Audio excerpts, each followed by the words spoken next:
12월 22일입니다. 오늘은 금요일이고요. 오늘도 여러분에게 즐겁고 복된 하루가 됐으면 좋겠네요. 하나님이 도우셔야 복된 하루가 되겠죠? 그 간구를 하기 위해 오늘도 매일 예배 자리에 나왔습니다. 함께 기도함으로 시작할까요? 은혜와 사랑이 많으신 하나님, 새날을 주셔서 감사합니다. 하나님이 원하시는 모습으로 살아가도록 주님 저희와 함께해 주옵소서. 저의 마음속에 주를 향한 간절한 기도의 제목들이 있습니다. 올해를 시작하며 하나님 앞에 간구했던 것들이 올해를 불과 10여일밖에 남겨두지 않았는데 아직도 이루어지지 않아서 우리가 실망하고 있다고 하면 다시 우리의 마음을 추스려 하나님 앞에 기도의 자리에 나아갈 수 있게 하시고 간절히 기도하여서 하나님의 뜻을 반드시 우리의 삶에 이루어야만은 하나님의 거룩한 사람들이 되게 하옵소서.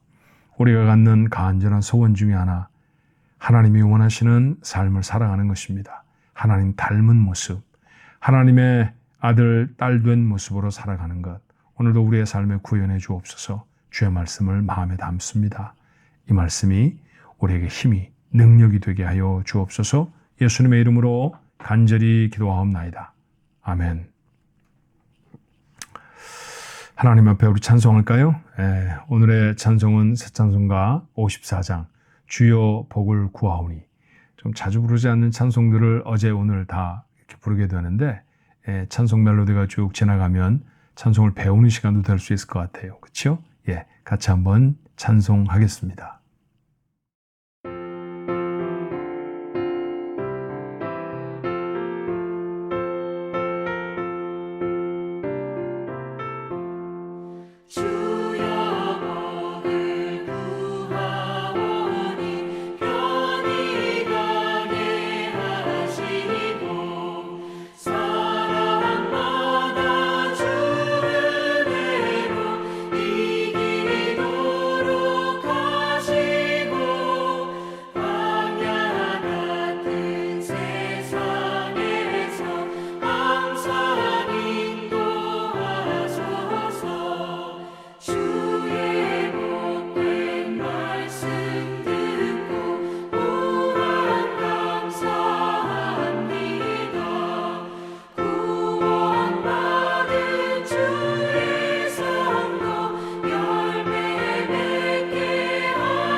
자, 오늘 주시는 하나님의 말씀은 잠언 28장 15절로 28절까지의 말씀입니다. 잠언 28장 15절로 28절의 말씀. 우리 한 목소리로 같이 읽어볼까요?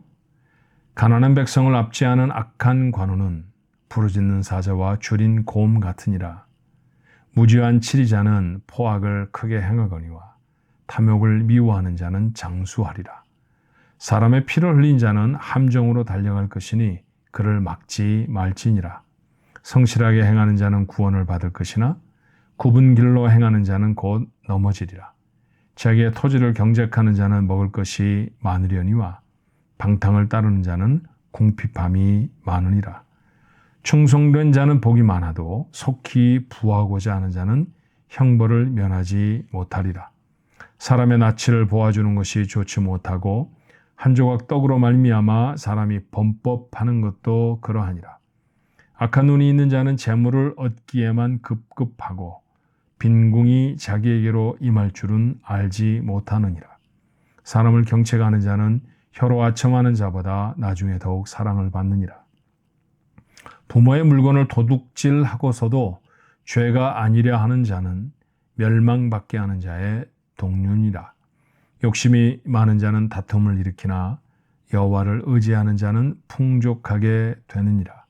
자기의 마음을 믿는 자는 미련한 자요 지혜롭게 행하는 자는 구원을 얻을 자니라. 가난한 자를 구제하는 자는 궁핍하지 아니하려니와 못 본 채 하는 자에게는 저주가 크리라.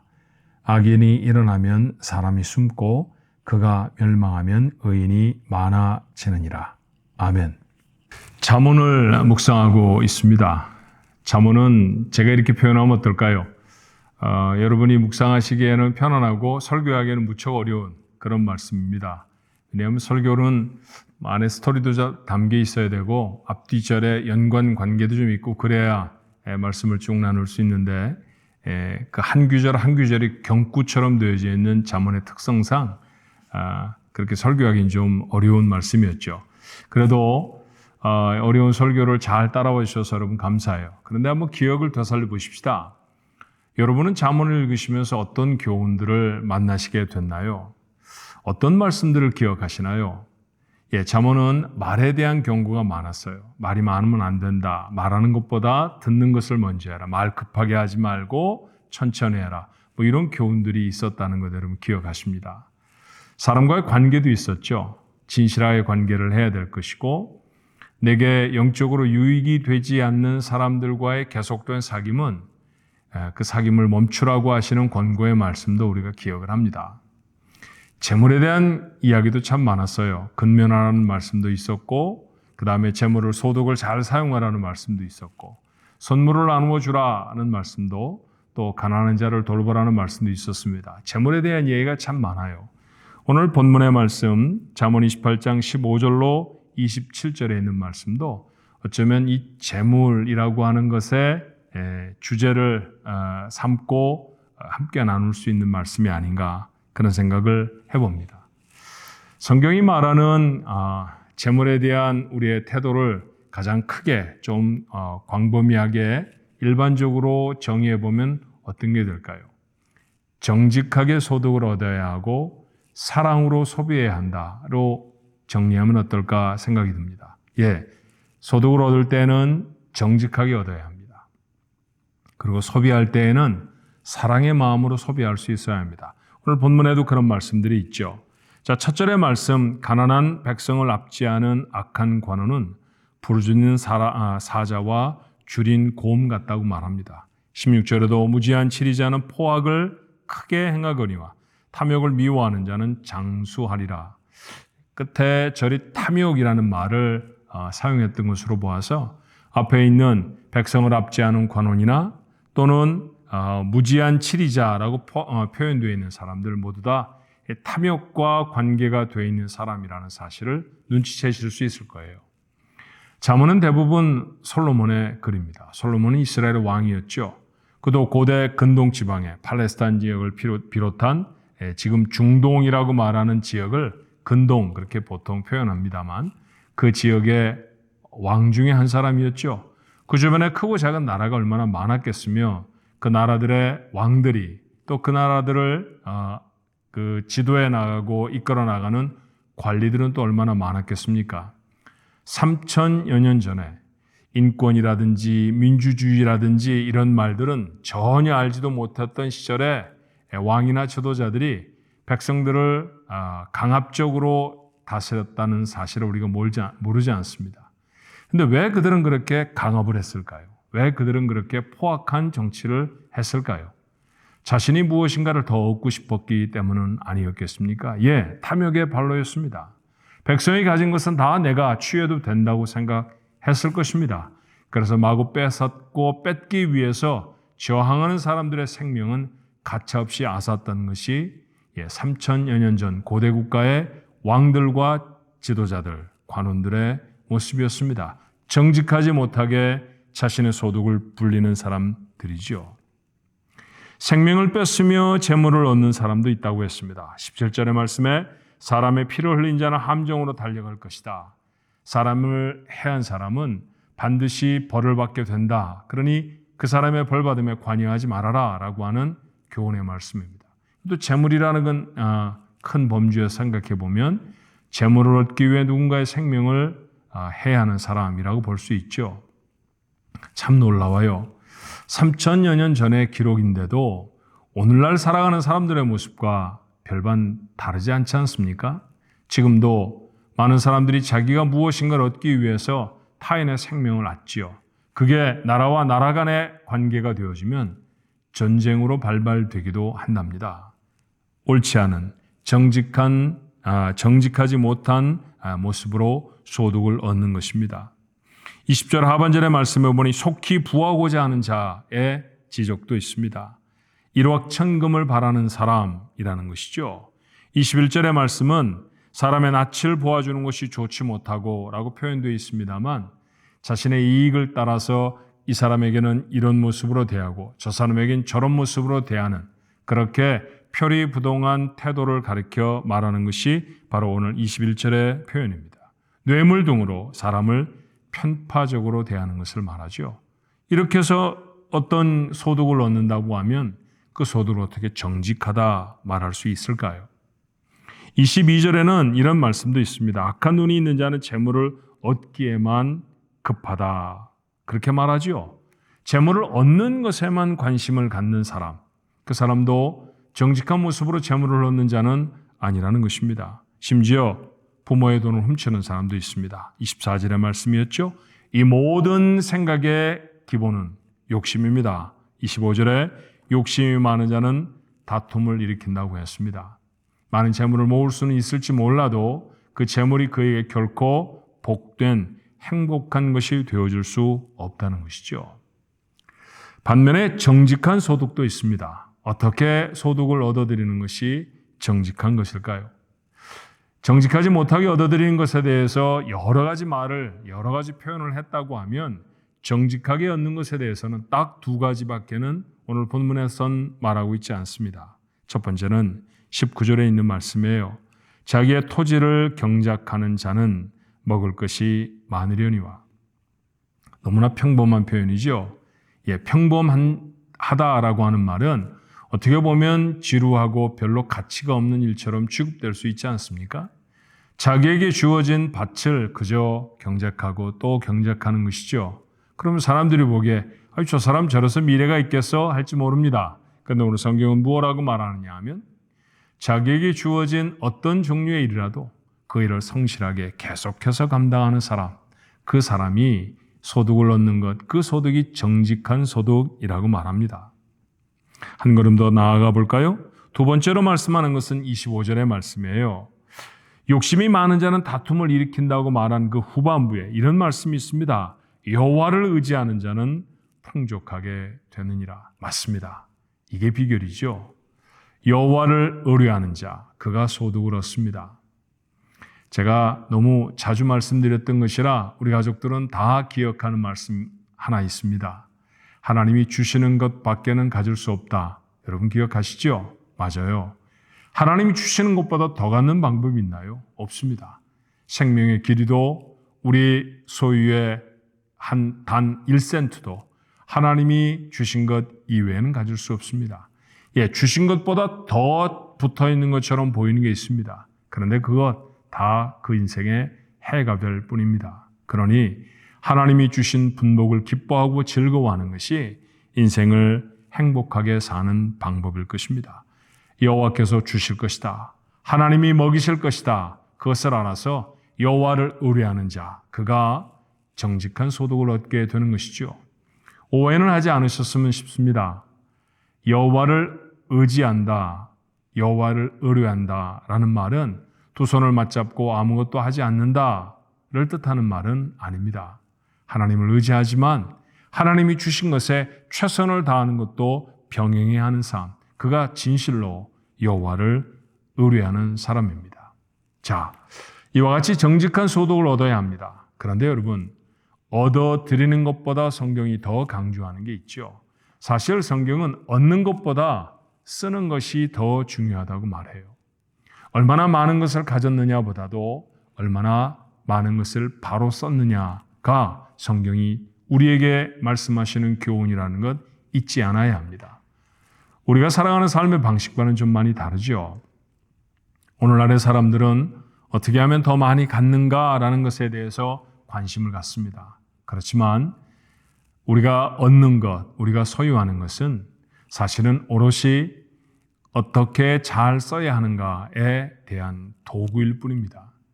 선하게 사용하는 것이 더 많이 얻는 것보다 훨씬 더 중요하다는 사실을 기억할 수 있어야죠. 자, 오늘 22절의 말씀에 악한 눈이 있는 자는 재물을 얻기에만 급급하다 그랬죠. 더 많이 소유를 늘리려고 급급한 바쁜 마음을 갖는 사람은 악한 사람의 다름이 아닙니다. 그렇다고 하면 선하게 사용하는 것은 무엇일까요? 오늘 성경이 기록하고 있는 한 가지는 27절에 있는 말씀이에요. 가난한 자를 구제하는 자는 궁핍하지 아니하려니와 못 본 채 하는 자에게는 저주가 크리라. 가난한 자를 도와주는 것이야말로 우리에게 주신 재물을 잘 사용하는 것이라고 했습니다. 어떤 목사님이 돈에 관한 책을 쓰셨는데 그 책 내용이 퍽 흥미로웠어요. 자, 우리가 소유를 갖습니다. 그런데 이 소유 중에는 내 것이 물론 있죠. 그런데 우리 것도 있답니다. 그리고 우리가 누군가를 도와야 할 다른 사람의 것도 있다는 사실을 잊지 말라는 거예요. 물론 내가 손에 가진 것 중에는 하나님의 것도 있습니다. 여러분이 소유하신 것에 여러분은 어떤 구분을 가지고 계신가요? 그저 지금도 소유만 하려고 마음이 바쁜 그런 삶을 살아가시는 것은 아니겠습니까? 정직한 재물을 얻어야 합니다. 거짓되게 얻는 재물이 아니라 하나님이 인정하시는 땀 흘리는 그 수고의 값으로 주어진 소득이어야 합니다. 그런데 내가 열심히 노력해 얻는 것이 아니라 하나님을 위하고 신뢰하는 믿음으로 수고한 자의 소득, 하나님은 그것을 정직한 소득이라 하십니다. 하지만 여러분이 얻은 것보다도 여러분이 그것으로 어떻게 사용하시는가에 하나님이 더 큰 관심을 가지고 계시다는 사실도 잊지 않아야 합니다. 한 번은 그런 경험이 있었어요. 보통 남자들은 이 일을 분주하게 하다 보면 양복 우쪽오리를 벗어서 의자 뒤에 걸쳐놓고 일하게 되죠. 제가 갓 목사가 되어져서 교회를 섬기던 부목사의 그 지위였었던 때가 있었습니다. 그저 많은 돈은 아니지만 그때는 양복 우쪽오리에 지갑을 넣고 다니던 때였었는데 바지 뒷춤에 넣지 않고 말이죠. 그렇게 지갑을 넣어두고 그 다음에 의자에 옷을 걸어둔 채로 이 일 저 일을 하고 다녔죠. 근데 그날 저녁에 외부 강사가 오셔서 설교를 하셨는데 퍽 감동되는 설교였어요. 가난하고 어려운 사람을 돕는 그 일에 교회가 동참했으면 좋겠다라는 메시지에 많은 성도들이 동참을 했고 저도 동참하기를 원했습니다. 나도 지갑 속에 얼마쯤 있으니까 그거를 꺼내서 헌금을 해야 되겠다. 그런데 말이죠. 지갑을 열어보니 돈이 없는 거예요. 누가 가져갔는지 아니면 제가 착각을 했는지 모르겠습니다. 제겐 분명히 돈이 있었다고 생각을 했거든요. 자, 제 기억 속에 있었던 돈은 제 돈이 아니었죠. 결국에 내가 사용하는 돈밖에는 내 돈이 아니다라고 하는 그 강사의 말은 그날 제게 평생 좌우하는 큰 교훈이 됐답니다. 여러분의 재물도 마찬가지입니다. 여러분이 사용하시는 것만 여러분의 것입니다. 그렇다고 하면 좋은 데 써야죠.